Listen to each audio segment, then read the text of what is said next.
अस्सलामुअलैकुम, मैं हूं माजिद चौधरी और आप देख रहे हैं मेरे यूट्यूब और फेसबुक चैनल। आपसे आज कुछ एक्सक्लूसिव न्यूज़ जो टॉप न्यूज़ हैं वो शेयर करेंगे, लेकिन इससे पहले आपसे गुजारिश है कि हमारे यूट्यूब चैनल को सब्सक्राइब कर दें और बेल आइकन के बटन को भी दबा दें। नाज़रीन, जो पाकिस्तान की सहाफ़त का जिसको सूरा समझा जाता है, जिसको पाकिस्तान की सहाफ़त का बेताज बादशाह समझा जाता है, इमरान रियाज़ खान साहब, उनकी एक वीडियो सोशल मीडिया के ऊपर वायरल है और उस वीडियो ने सोशल मीडिया के ऊपर एक भूचाल खड़ा कर दिया है।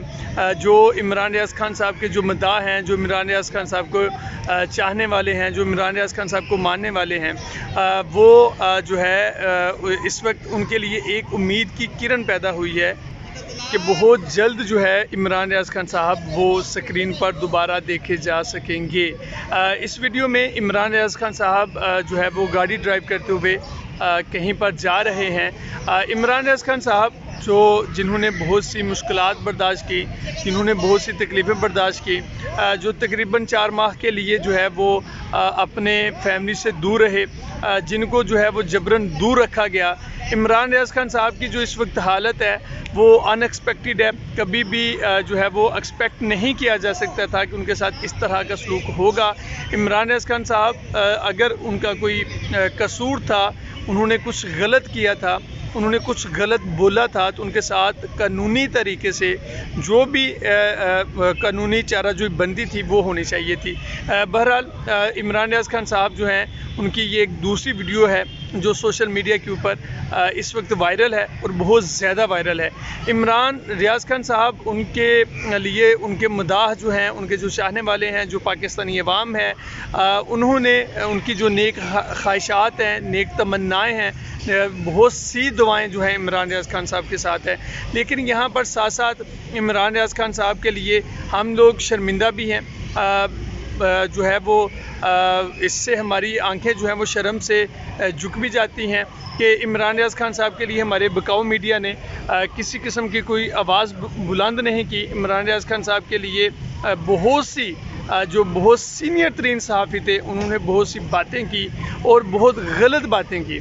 वो भी सारी चीज़ें सामने हैं और इस वक्त जो है वो अभी भी ये सिलसिला जो है वो जारी है।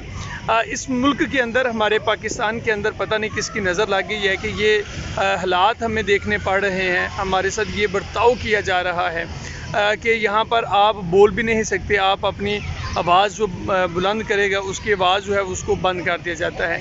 इमरान रियाज़ खान साहब के लिए ये एक उम्मीद की किरण इस वक्त जागी है और वो इंशाल्लाह बहुत जल्द जो है वो टीवी स्क्रीन पर भी हमें दिखाई देंगे।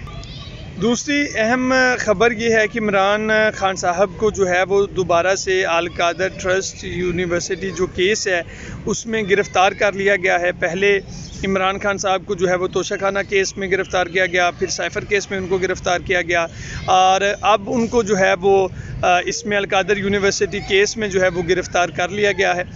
इमरान खान साहब जो हैं इस वक्त भी अडियाला जेल के अंदर ही मौजूद हैं और इमरान खान साहब के ऊपर जो है वो यहाँ पर सवाल ये पैदा होता है कि बुशरा बीबी साहिबा, जिनके बारे में ये अफवाहें भी थी कि उनको गिरफ़्तार कर लिया जाएगा और यकीनन उनको गिरफ़्तार किया भी जाएगा, क्योंकि ये भी एक जो है वो इस कहानी का पार्ट है, इस कहानी का हिस्सा है कि इमरान खान साहब जो हैं वो अपने बयानी से हट नहीं रहे। उनको तोड़ने के लिए, उनको अपने बयानी से हटाने के लिए हर तरह की मुमकिन जो है वो कोशिश की जाएगी कि किसी न किसी तरह से इमरान खान साहब को उनके बयानी से हटाया जाए। इमरान खान साहब जो हैं वो अपने बयानी पर जो हैं वो डटे हुए हैं, वो अपने बयानी पर जो हैं इस वक्त खड़े हैं। इसमें मुमकिनात है में से मुमकिन है कि ये इमरान खान साहब को हटाने के लिए बुशरा बीबी को गिरफ़्तार किया जाए और उसके बाद इमरान खान साहब की बहनों को भी गिरफ़्तार कर लिया जाए। लेकिन ये सारी चीज़ें आहिस्ता आहिस्ता स्टेप वाइज जो हैं वो ये सारी की जाएंगी कि किसी न किसी तरह से इमरान खान साहब को तोड़ा जाए।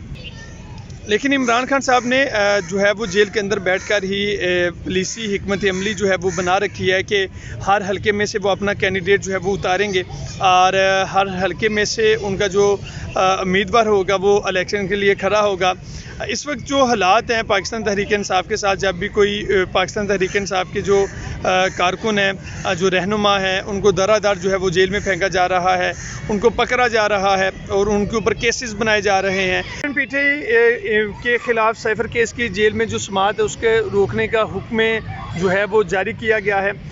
जस्टिस गुल हसन जो हैं वो औरंगज़ेब साहब, उन्होंने उस्मान मंसूर अटार्नी जनरल से ये पूछा कि ये बताएं कि जो ख़ानदान के जो चंद अफराद हैं उनको समाज में जाने देने का जो मतलब है वो ओपन कोर्ट तो नहीं होता। साइफ़र केस में जैसे फ़र्द जुर्म जो है वो आयद हुई, उसे भी ओपन कोर्ट की कार्रवाई जो है वो नहीं कह सकते। तो दौरान समाअत अटार्नी जनरल जो मंसूर अबान साहब हैं, उन्होंने अदालत में कहा कि वफाकी कबीना ने साइफ़र केस के जेल ट्रायल का जो मंजूरी दी थी और वफाकी कबीना की जेल ट्रायल की मंजूरी का नोटिफिकेशन अदालत के सामने पेश कर देंगे। जस्टिस मियां गुल हसन औरंगज़ेब ने कहा कि वो नोटिफिकेशन हम देखेंगे, इसमें क्या लिखा हुआ है। नोटिफिकेशन में ज़रूर हम देखेंगे और तमाम जो ट्रायल्स हैं वो ओपन कोर्ट में होंगे। इस तरह तो ये ट्रायल गैर मामूली ट्रायल होगा, जेल ट्रायल होगा तो ये गैर मामूली ट्रायल होगा। इसके बाद अटार्नी जनरल मंसूर अबान साहब ने कहा कि ये गैर मामूली ट्रायल नहीं बल्कि सिर्फ जेल ट्रायल है। समाअत के दौरान जस्टिस मियां गुल हसन औरंगज़ेब साहब ने कहा कि हम जानना चाहते हैं कि ऐसे क्या गैर मामूली हालात थे कि ये ट्रायल जो है वो चलाना पड़ा। अटार्नी जनरल ने कहा कि मुतल्लिक़ा दारों से जो रिकॉर्ड है वो लेकर मैं अदालत के सामने रख दूँगा।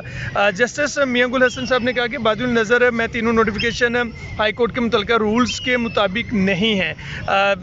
तो अटार्नी जनरल साहब ने सवाल किया कि कब और किन हालात में अदालत ने अटार्नी जनरल साहब से पूछा कि किन हालात में किस बुनियाद पर यह फ़ैसला हुआ कि जेल ट्रायल होगा। जो वकील हैं सलमान अकरम साहब इमरान खान साहब के, उन्होंने कहा कि 5 गवाह इस वक्त भी जेल में मौजूद हैं कि वो बयान रिकॉर्ड जो हैं वो करवाने के लिए यहाँ पर मौजूद है। अगर उनके बयान रिकॉर्ड किए जाएँ तो वो बयान रिकॉर्ड करवा सकते हैं। जस्टिस मियां गुल हसन औरंगज़ेब ने कहा कि बहुत से सवाल आते हैं जिनके जवाब देने की ज़रूरत है। वफाकी कबीना ने 2 दिन पहले जेल ट्रायल की मंजूरी दी।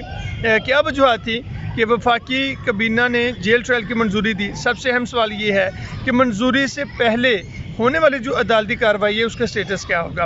इस्लामाबाद हाई कोर्ट ने साइफ़र केस की जेल में जो समाअत है उसको रोकने का हुक्म देते हुए चेयरमैन PTA की इस्तदा पर जेल ट्रायल पर हुक्म इम्तना जारी किया और इस्लामाबाद हाई कोर्ट ने 16 नवंबर तक जो है वो साइफ़र केस की समाअत रोकने का हुक्म भी जारी किया है। अब तक के लिए इतना ही। अपने मेज़बान माजिद चौधरी को दीजिए इजाज़त। मिलते हैं अगले व्लॉग में। अल्लाह हाफ़िज़।